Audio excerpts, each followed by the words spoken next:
Hey, what's going on, Atlanta Falcon fans, man? Y'all know who it is. Your boy, Antoine Smitty Smith, stopping in right quick to give y'all my quick thoughts on the topic that I saw on PFF. And I kind of got some things to say about it, man, because uh, free agency is about to start in a little bit over a month or a month and a half. The new league year starts. So everybody ramping up to go after these free agents. And George Pickens is a name that I've been talking about for the Falcons about 2 years now. And that was 2 years ago when Pittsburgh tried to unload him, but they couldn't. And he ends up going to Dallas last year. So I think the dynamic of him and Drake would be nice. Um, but I just don't see it happening. And I'll give y'all the reason to why in a second. But PFF put up an article, and let's scan at it right quick. And it's just something nice to think about and something to talk about. But they say Atlanta Falcons could build a dangerous receiver duo. And this is the first part. We'll get to the second part in a second. They just really summarizing what they're talking about.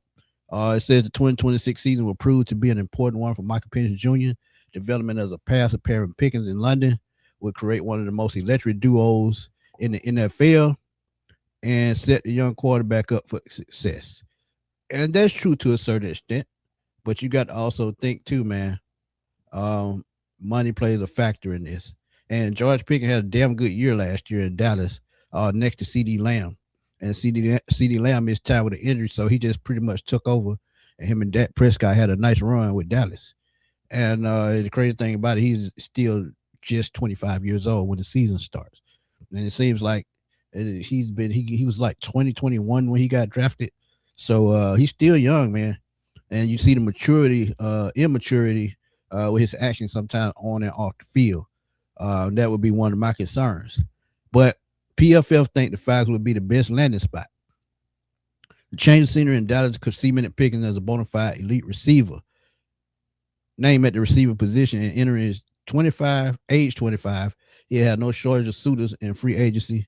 And this past season, he earned an 87.2 PFF receiving grade, top three marks in receiving yards, and played the 15 yards down the field. He had 38 reception of 15 yards. That's crazy. And that lets you know how he can stretch the field. Because if I looked over his stats, um, he averages for his career in his 4 seasons, he averaged 16 yards a catch, including 8.1 in 2023, when he had 1,140 yards on only 63 catches and 5 touchdowns with the Steelers. So we already know the stretch the field dynamic play is there. Um, but you got to also think when you're looking at dynamics too, he would probably be the vertical deep threat, and Drake London would probably be the, I think, how should I say it, number two receiver slash possession guy, because Drake had good hands. He's a big body receiver. He knows how to go with contested catches, and he knows how to use his body because he's a former basketball player. He knows how to use his body as a weapon to field off defenders. So that's Drake's strength, and Pickens is more of the stretch the field, vertical, run after the catch guy. So it would be a nice dynamic. But it says the 2026 season will prove to be an important crossroad, and we talked about this just a little bit earlier. And Penix Jr. as a passer, despite leading power forward in deep completion at Washington, and he did throw a lot of deep passes with Roman Dunze, McMillan, and those guys when he was at Washington. But with limited, well, I wouldn't say limited, but I would say inconsistent play calling, because he had the same type talent in Kyle Pitts and Drake London, and Zach Robinson just didn't scheme well. But it said he ranks just below the league average in percentage attempts, 20 plus yards, and that's crazy, knowing the type arm that he has. And preparation is everything. But it said pairing Pickens and London would create one of the most electric wide receiver duos to set the quarterback up for success. And I agree with that.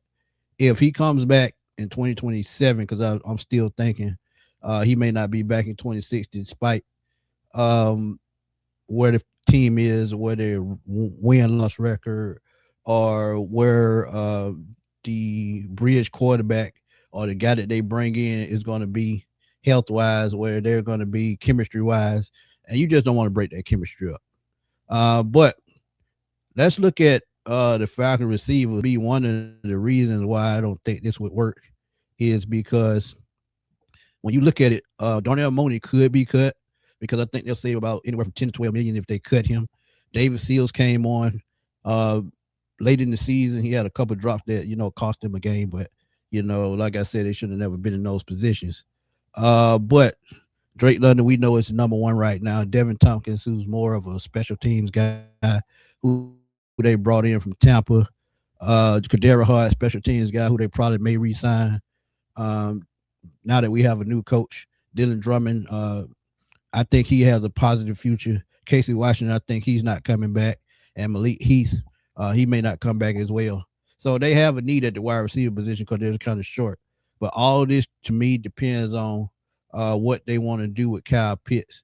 Because if they don't bring back Kyle Pitts, I could definitely see them going out to get a number 2 receiver for Drake London, especially if they don't have confidence in Darnell Mooney after he had that shoulder injury last year. So when you talk about that in that aspect, I could see them going out to get another number 2. Will it be George Pickens?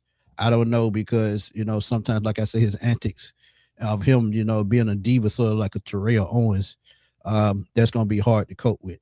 But when you talk about the contract, this is another reason why it would be a stumbling block.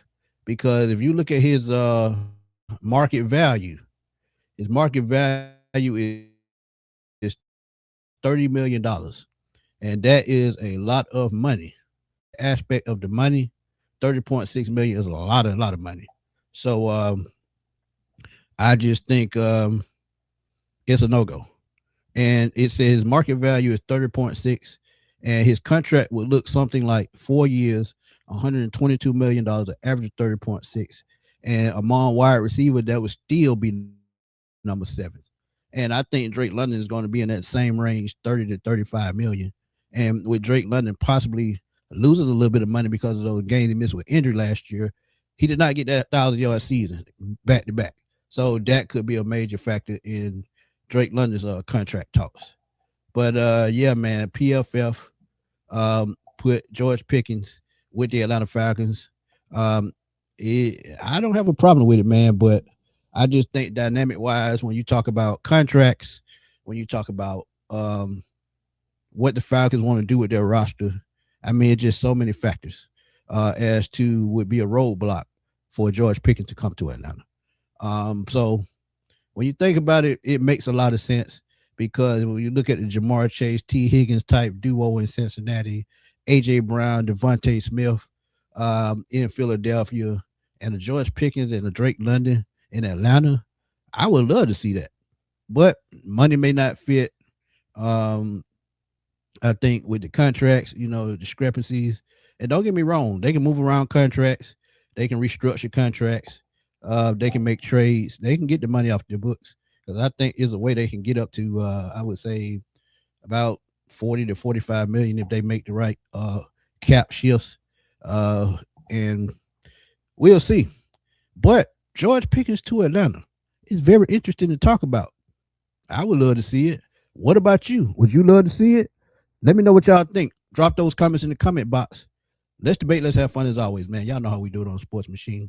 This your boy Antoine Smith signing off. I will holler at y'all soon, man. Peace.